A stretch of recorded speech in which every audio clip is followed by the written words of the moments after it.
For the first time in 32 years, former military President General Ibrahim Badamasi Babangida IBB acknowledged that Moshood Kashimawo Abiola won the June 12, 1993 presidential election. Babangida, speaking during the launch of his autobiography, A Journey in Service in Abuja on Thursday, expressed regret over the annulment of the election, which many consider to be the freest and fairest in Nigeria's history.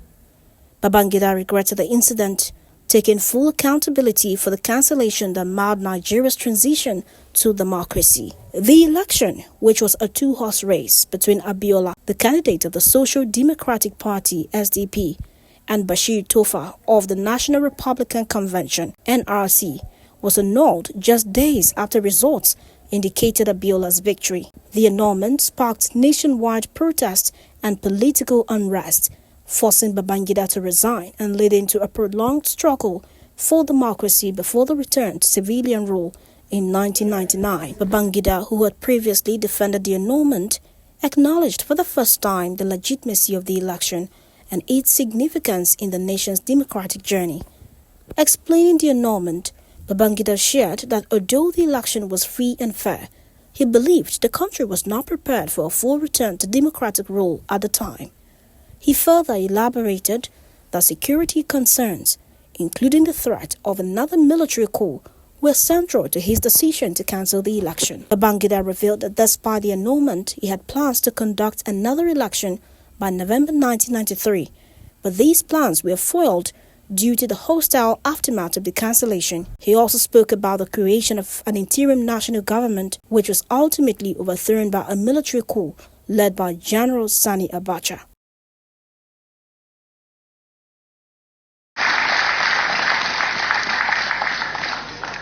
As the leader of the military administration, I accept full responsibility for all decisions taken under my watch.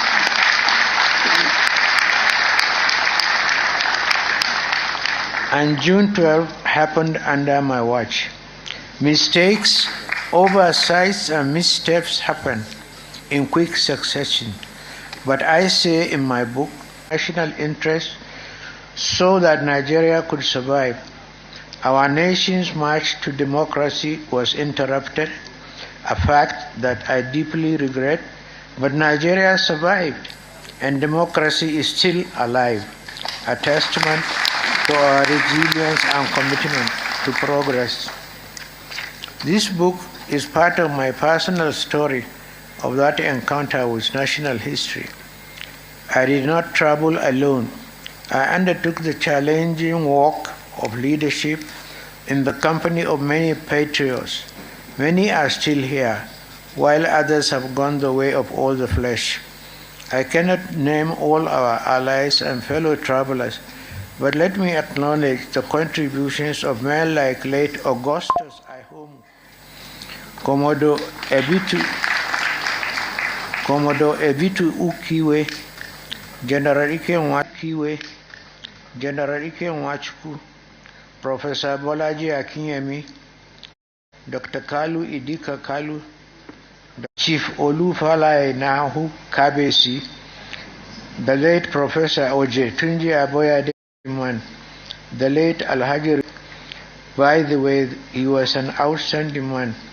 The late Alhaji Rilwanu Lukman, the late Professor Humphrey Umosu, the late Professor Omo Omori, the late Professor Gurian Ezekwe, the late Professor Tam David West, the late Professor Babatunde Fafunwa, the late Professor Olikoye Ramsankuti, the late Dr. Shatima Mustafa, the late Alhaji Bunu Sharif Musa, the late Rear Admiral Patrick Koshoni, Lieutenant General Alani Akinyade, General Ali Gusau, General Haliru Akilu, the former Senate President Brigadier David Mack, Brigadier General Tunde Ogweha, Colonel Abubakar Nengiwa Umar, the late UK Bello, the late General Nuhu Gomaji, Colonel Sambo Desuki, and a whole list of prominent colleagues. and friends of all of them, fellow travelers in the challenging work of leadership. The second aspect of today's event is However, the former military leader has come under fire from various quarters, with critics accusing him of attempting to rewrite history and avoid accountability for the devastating consequences of the annulment, including the prolonged political unrest and loss of life that followed. Many Nigerians continue to hold Babangida responsible for thwarting the country's democratic process, and his recent comments have reignited discussions about the deep scars left by the June 12th debacle. Cassandra Yunumbe, Eagles FM News.